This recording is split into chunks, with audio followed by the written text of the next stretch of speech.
Dr. Stone, episode 16, recap. Nothing really happens. What did you like? Alright, so what this episode is it's more or less just talking about why the Ishigin village is there, why Kawaku and Rory are blonde and blue-eyed, and, it turns out that they're all descendants from 6 people who were in the International Space Station, which includes Senku's father. The episode's more or less about Bakuya, which is Senku's dad.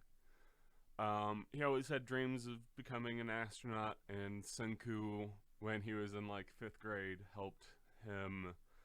tried to help him by making a suit that would swim for him, and he basically saw how much his son wanted him to succeed with his own dreams, that it gave him the drive that he needed to learn how to swim with his clothes on so that he could become an astronaut.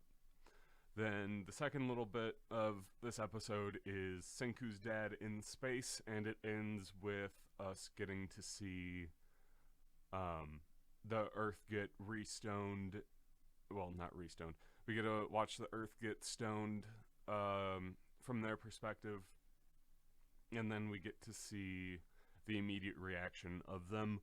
And the episode ends on a really good note, which is Senku's dad saying, "We can't wait for them to rescue us. We need to go down and save all 7 billion of the humans," which is Senku's whole goal, and it's a really good, cute character moment.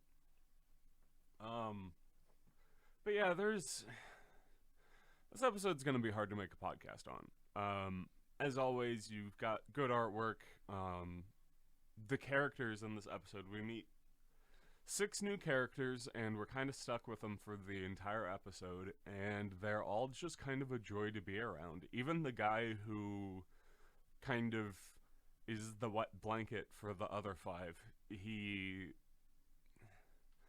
can take part in some of the jokes, and he's not immediately telling people to stop being so silly, we're here to work and not have fun. Though he does have a line where he says that humans don't need fun to survive, which that will become relevant in the next episode. I like that you can very clearly see where most of the descendants of the town come from, and I think they do a good job of biodiversifying all of the villagers from the original 6 ancestors. Or I guess 5. I don't know if it's mentioned if Senku's father has any more kids in the village. I don't think it's ever brought up.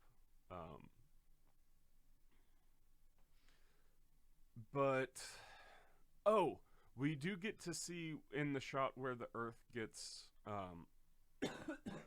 where all the people turn to stone, we see that there's this odd growth around, like, the North Pole to, like, maybe Russia-ish, where there's, like, it almost looks like an amoeba is trying to, like, a big celestial amoeba is trying to, like, encompass the Earth, and then we see that whatever happened, once it did encompass the Earth, it stayed there for a little bit, and then immediately disappeared. It immediately, like, dissipated. It didn't fly off somewhere else. It's not like it zwooped over the Earth so that it could go zwoop over some other planet. It came to Earth, and then it stayed until it vanished, until it died or lost momentum or whatever. We still don't know what it is, so I can't really say why it stopped. But yeah, it stayed on Earth until it was done with whatever it was doing. I guess I should go into what did I not like? And then I'm going to say that there's nothing to not like about this episode. You should go watch it.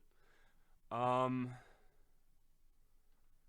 then, like, this is just not going to be a very good podcast episode. It's all recap and explaining things that aren't really 100% important to the plot. Like, obviously, there's the mystery of why the village is there.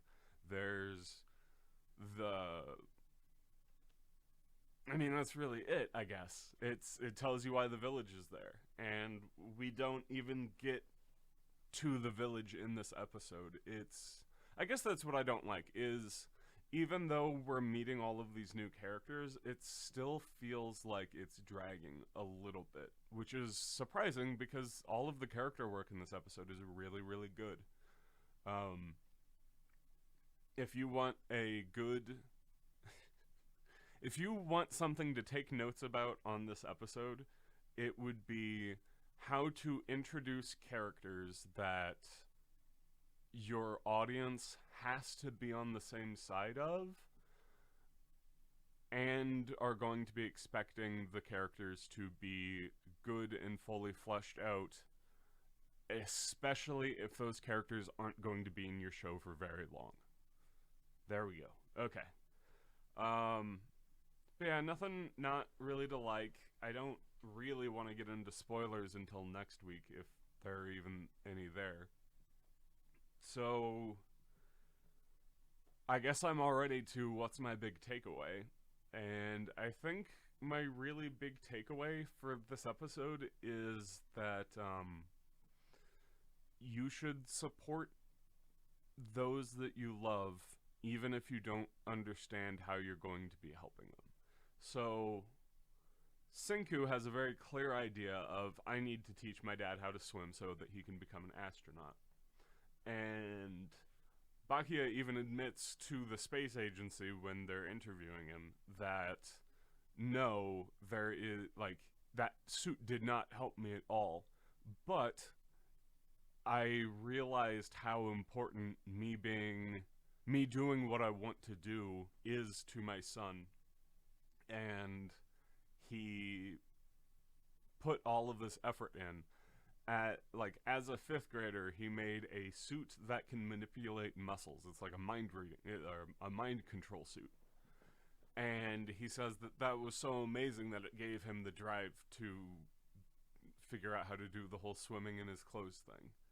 And it's really touching and important. And I like that the effort was a waste other than the sentiment, which was all that was needed in the first place. So yeah, I think that's a good takeaway. I know this has been a short podcast, but this is a good episode. Yeah, watch this show. I'm a big fan of it. It's about to keep getting better. I should have more to talk about next week, but that might be a lie, because next episode is just a continuation of this one, and we all saw how little I had to talk about here. So, bye. Oh, that was long.